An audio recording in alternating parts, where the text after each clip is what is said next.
Hi, I'm Peter Llewellyn of NetworkPharma TV, and this is one of my unscripted conversations, as I like to call them, where I get to chat with folks who I think have something useful to share with us. So let's see what we're going to learn today. And today I'm joined by Elena Mills. Thank you very much, Elena, for joining us, co-founder of the Salve Healthcare Communications. Earlier this month, and I'm going to read this out, Elena, you were winner of the MadFest Female Leaders Club Award at the Independent Agency Awards 2025, which celebrates exceptional female agency leaders within independent agencies. So congratulations, and we'll hear a bit more about that in a minute. But first, can we start with the sort of standard introduction? In your own words, tell us who you are, how you got to where you are. Really nice to be here. Thanks so much for inviting me. I run the Salve. We're a medical affairs consultancy. We're now in our fourth year, we're doing this sort of the standard traditional medcoms, medical education services, but we also offer strategic medical affairs consultancy as well. So we're sort of doing a bit of both with our really senior team. We're just sort of able to do the tactical and the strategy, which has been lovely. And also, just able to sort of chart our own course in medcoms, really, perhaps explore some areas that have been underexplored in pharma a little bit, talk a bit more about those. It's myself and Liz Southey, who are co-founders. Liz and I have worked together for many years. Liz is on the scientific services side. I started off in scientific services, but then moved over to client services, and that's where my real sort of passion lies, in the organisation and people management and operational side of things. So yeah, we're a good team. We're two sides of the coin, it's been a journey so far. Right. Striking out on your own, it's not easy. It's not for the faint-hearted. And in fairness, I mean, the last 4 years have been tough for the marketplace generally, haven't they? Just a little bit more. I'm going to push you a little bit in terms of your background. So just give us a little bit of a sense of your journey to the current position.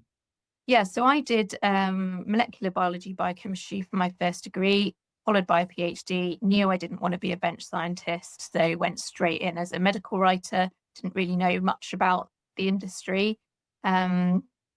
Really landed on my feet at a very small agency down in Basingstoke for a year and a half, and then moved back up to where my family came from, really West Oxfordshire, with starting at Watermeadow Medical in Witney, which is where I spent probably the vast majority of my career, at least 15 years there, with Paul Hilditch, who ran that agency, and worked on some really big accounts, ended up leading one of the big GLP-1 receptor agonist launches. So that's obviously a huge area now. So very privileged to work in that area, really. So it's been nice to see the two sides of the business, from being a medical writer by training, but actually finding out that my skill set lent itself to sort of the client services side. So I feel like a bit of a jack of all trades, really, but that lends itself well to then running your own business, because you really understand how an agency works from the ground up. Really. Excellent. Okay, so let's deal with the award. Let's get that out of the way, but that's like the hook we've used for today's conversation. So as I say, congratulations. But tell us a bit more about it and the MadFest Female Leaders Club. What is it? What's the independent agency alliance and so on? Just give us a bit of a sense, because it's not just a medcomsy thing, is it? And in fact, it's not just pharma, is it? It's a broader than that. Completely, yeah, industry agnostic. So agencies from any industry, and the Alliance of Independent Agencies. I actually got involved in a community called Agencynomics right at the beginning of my sort of founder journey, really.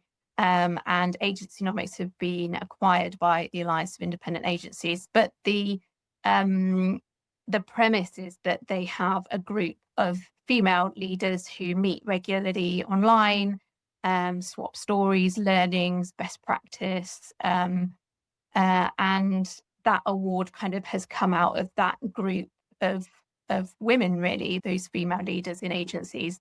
I was up against some really amazing other agency leaders in other industries. I think probably what won it for me was they were looking particularly for female leaders who had pushed their agency in campaigns related to sort of female-centric issues.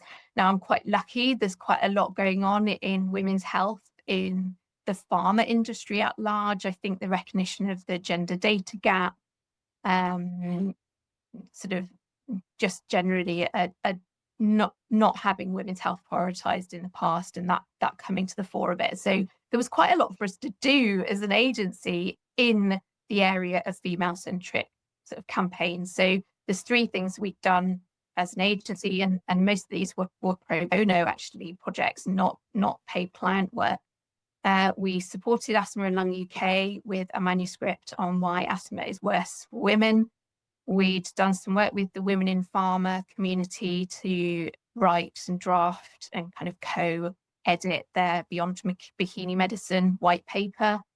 And we'd published some ISMAP original research looking at the implementation of some guidelines called the SAGA guidelines, Sex and Gender Equity and Research Guidelines in industry-sponsored research. And those 3 things, those 3 areas, I think had kind of moved the needle a little bit for me in winning that award. But that's great. The great thing about running your own agency is that you can work in areas that are perhaps a personal and professional interest, and that's exactly what Liz and I have done.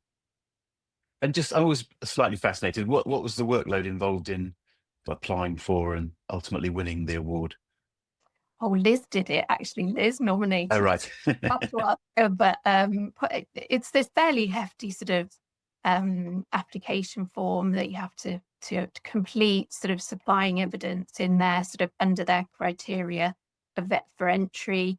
So yeah, we just kind of put everything that we could that had kind of supported my entry. And the other thing that I do that I'm really passionate about is, as we're a B Corp, we do, all of our employees have a certain amount of volunteering time that they can do. Mine is on a Wednesday morning. I volunteer at my local breastfeeding and parent support centre in Tewkesbury.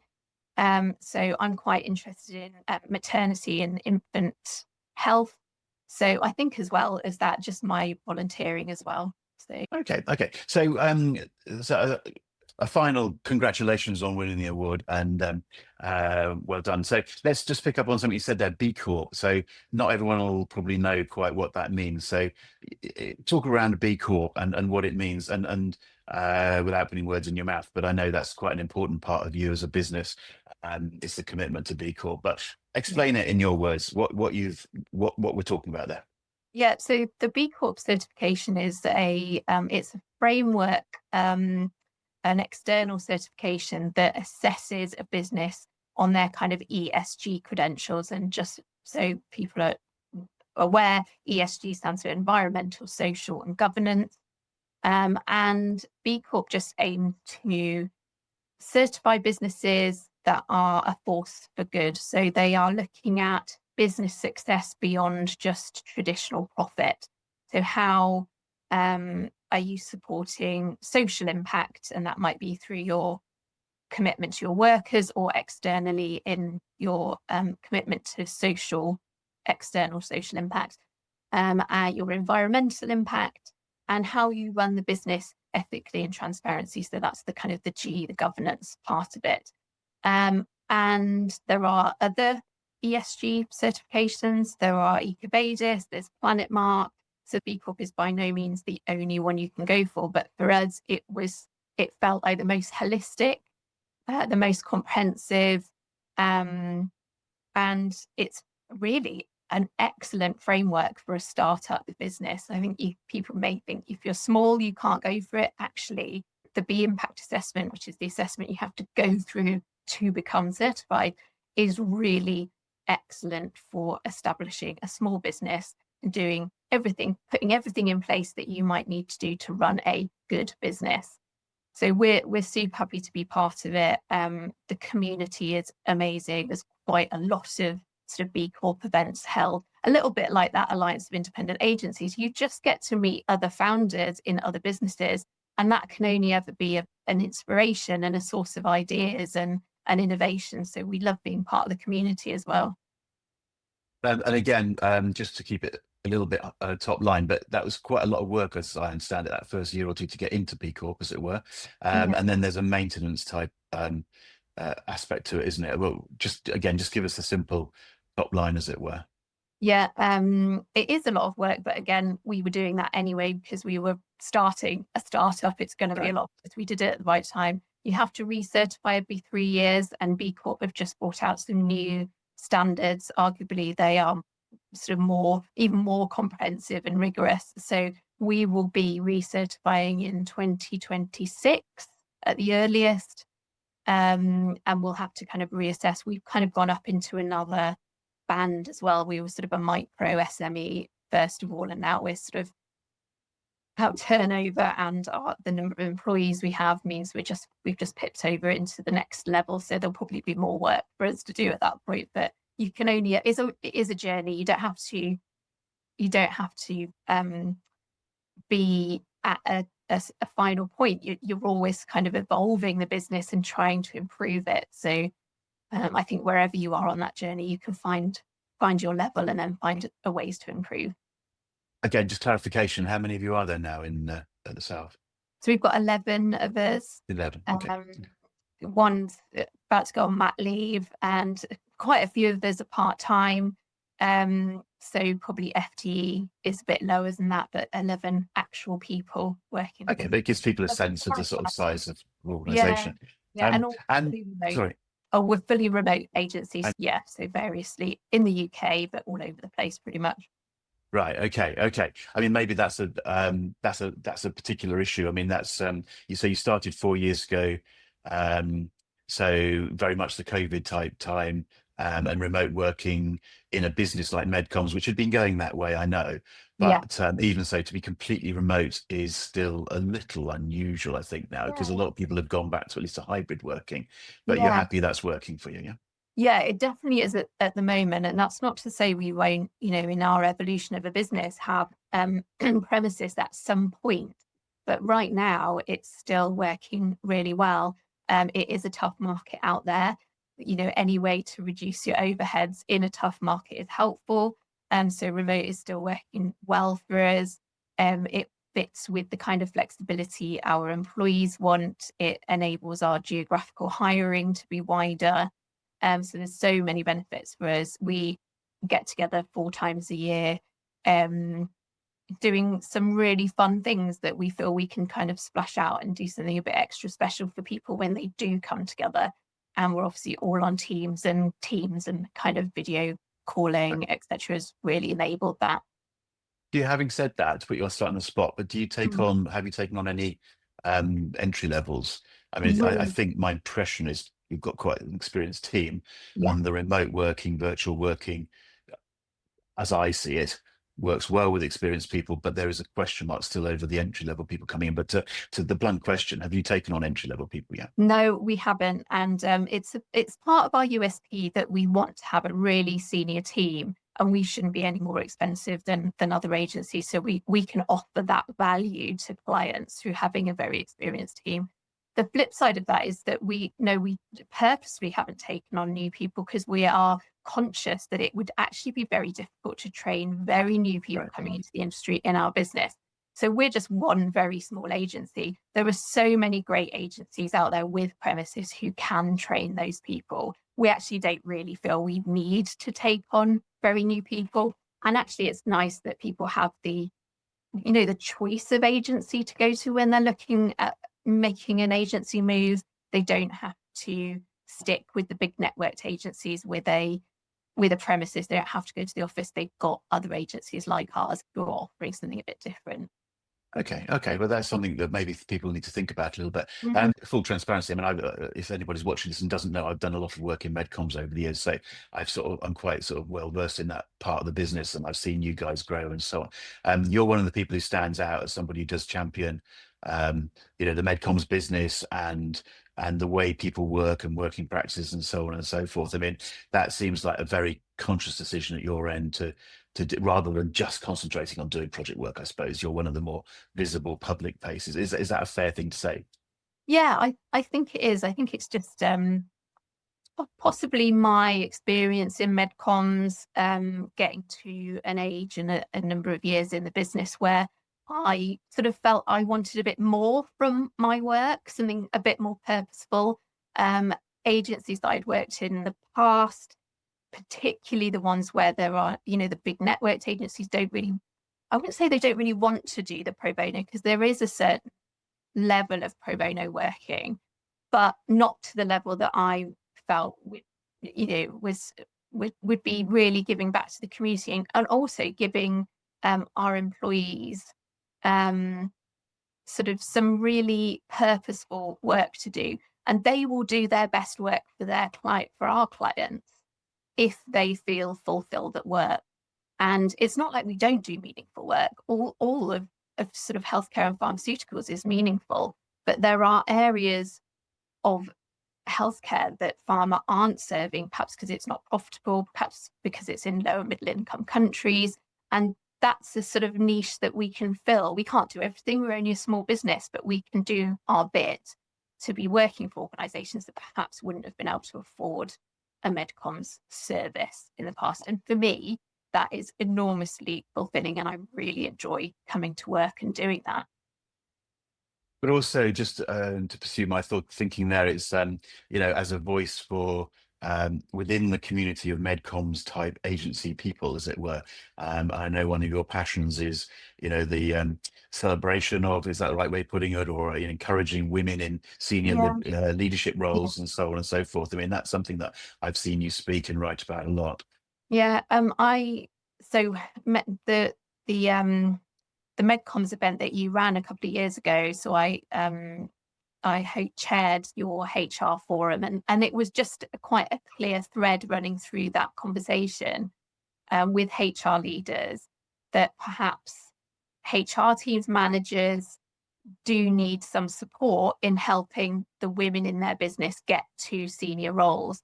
And the We3 Medcoms survey 2025 that's just been released, I think that did show that there's only 38% of women in senior medcoms roles versus 50% of men, even though 73% of medcoms Exactly. is. So there is some work for us to do, I think, in just making sure women have the confidence, know their worth, feel like they are able to step up into those senior roles.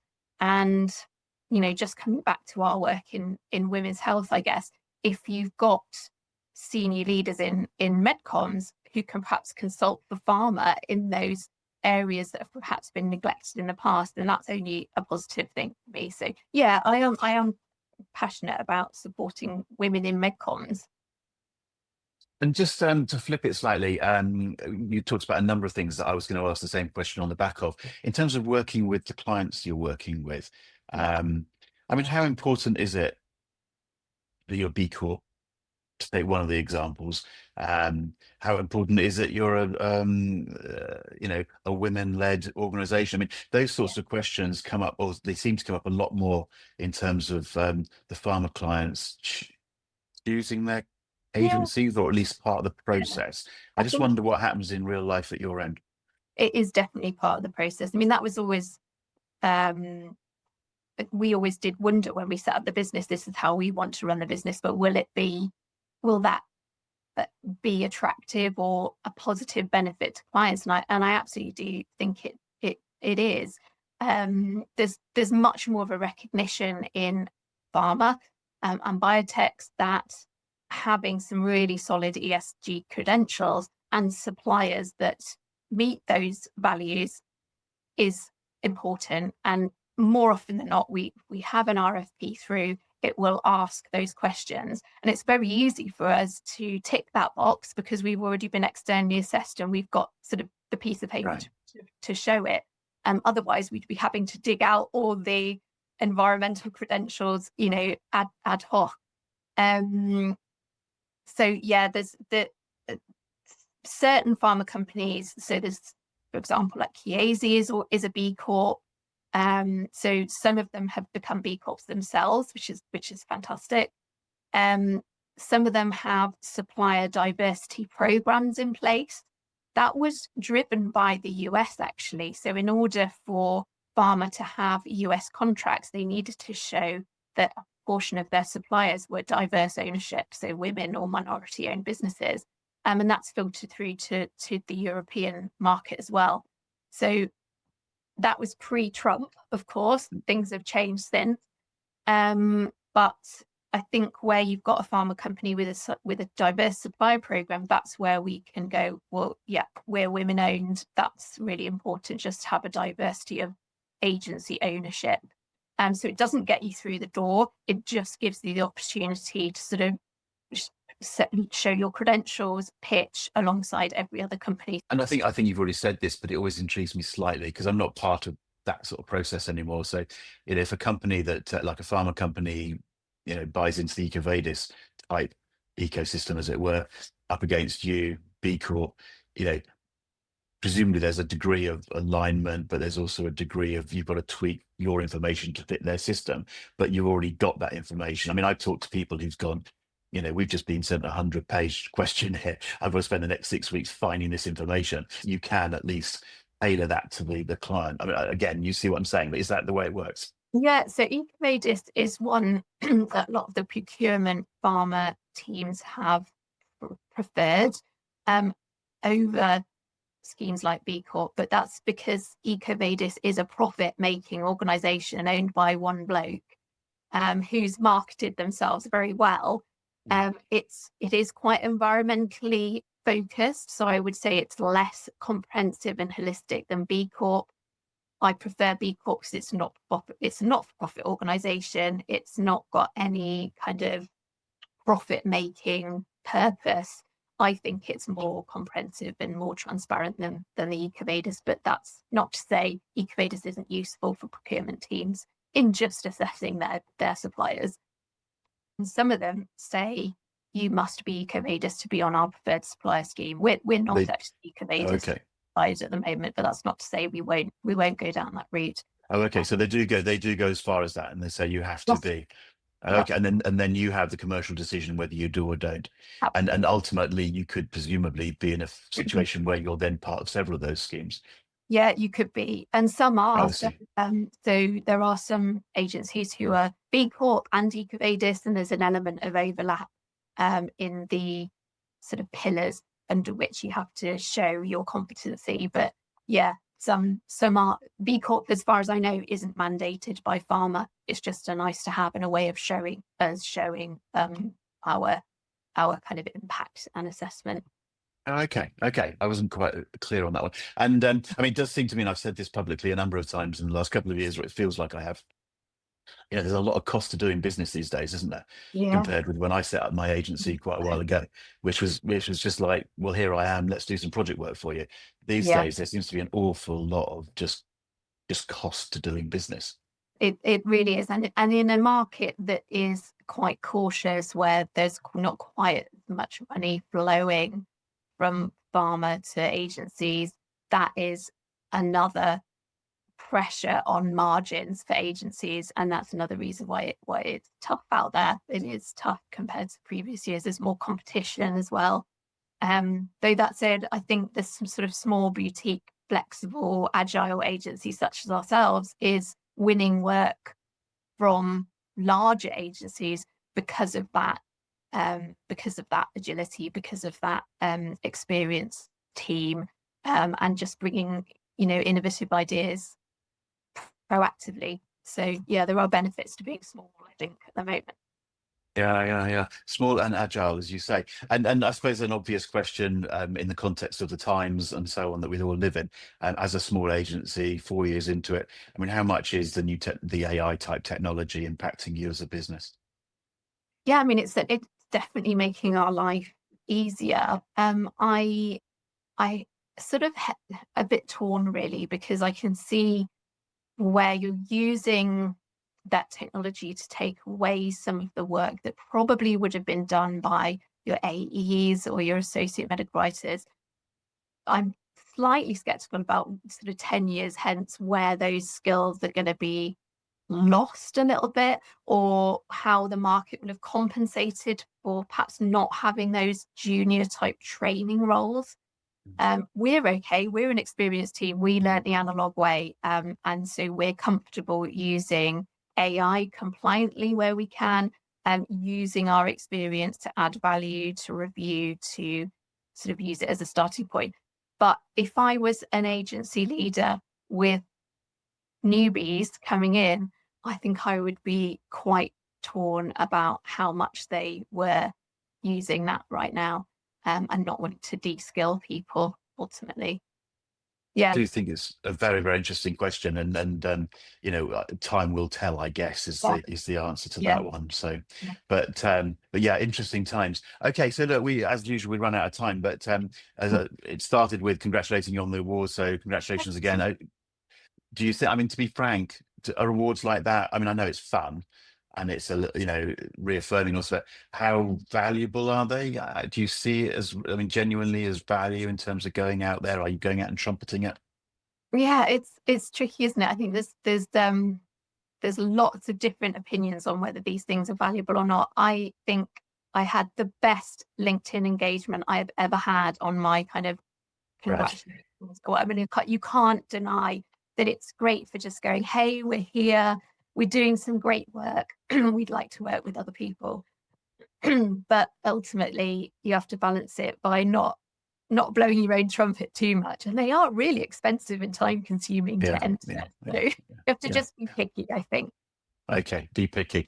Well, congratulations anyway. Okay, so look, I know I can speak for you. If people are interested in what you and the Salve are doing, contact you via LinkedIn is the easy way to do it. Yeah.